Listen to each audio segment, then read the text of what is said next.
Hey there, ladies. So the doctor is in. Today I am answering this question. What is the difference between pleading your case and just letting it be known how you feel and where you stand so the other person can make a decision? All right. Let me tell you the answer. The answer is very simple. One word, 4 letters: fear. When you have fear, that's when you generally tend to show up and plead your case. You don't want this person to leave you. And it's because you probably have a history of fear of rejection or fear of abandonment. So what does that mean? It basically means that you've had a history in some way, shape, or form, whether it was another relationship or possibly an absent parent, whether it's a mother or father. They just weren't there for you, or they were inconsistent in being there for you. So it causes you to leave questioning down yourself and whether or not you can actually be a person who is fulfilling to another person in a relationship. Thus, it causes you to doubt yourself. You have very high regard for other people, but it causes you to doubt your ability on whether or not you have what it takes to give love to someone else to the place where it would be pleasing and satisfying to them. So when you have that kind of doubt, this is what happens. You show up in a relationship and something goes wrong, or the person say they need space, and you begging and pleading for them to stay. They just said they needed space. They didn't say they were leaving. They just said they needed some time away, get themselves together. Because let's just be honest. We as women, if we can, some of us, we'll be up in our man's face every day, all day. Brother man needs to breathe. Men like to have some quiet time alone. They don't do that well, not all, but most. They don't do that well with being by themselves. Now, let me be honest. You're in your 40s and 50s, this don't apply to you because you've gotten past that. You learned what your idiosyncrasies are and you learn to work with that.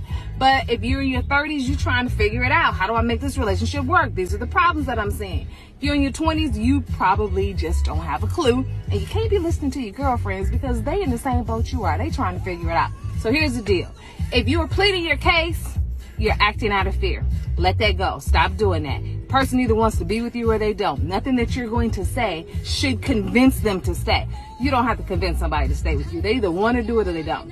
Now, if you're just totally just presenting yourself in a way that allows you to be able to express how you feel, so it's clear, because sometimes we show up in relationships and guess what happens? We don't really tell the person how we feel. And sometimes, things can happen. Let me give you an example.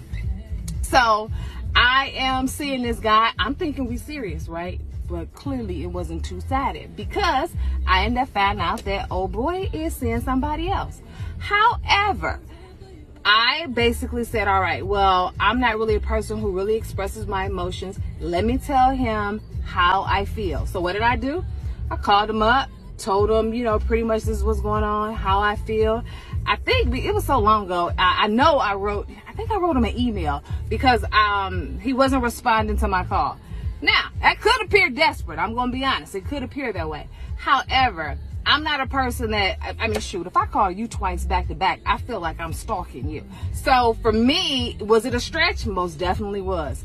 But I felt like I'm the type of person, if I'm going to walk away from something, I want myself and the other person to know every opportunity has been exhausted so that at least I can know I can move forward without any regrets. So that's what I did. Emailed him, sent him, email about how I feel, hey, we can work through this if this is what you want. I called him and he really wasn't responding to my calls. What is my point? I didn't have fear that he was leaving me for somebody else. I'm completely confident in who I am, but I felt like he needed to have all the information necessary in order to make the best and most informed decision possible for him with regard to what he wanted to do and who he wanted to be with. Now, it didn't work out, but that's okay, because that's his loss, not mine, all right? And when you don't walk in fear, you don't believe that you missed out. You believe that you did everything that you were supposed to do. You can't force somebody to love you. Everybody has free will. So the difference in you pleading your case and you just telling somebody how you feel is based on fear. The other is based on confidence. You got to know who you are. Believe in yourself, have self-confidence, and other people will follow suit. All right? Hope that helps. The doctor is out.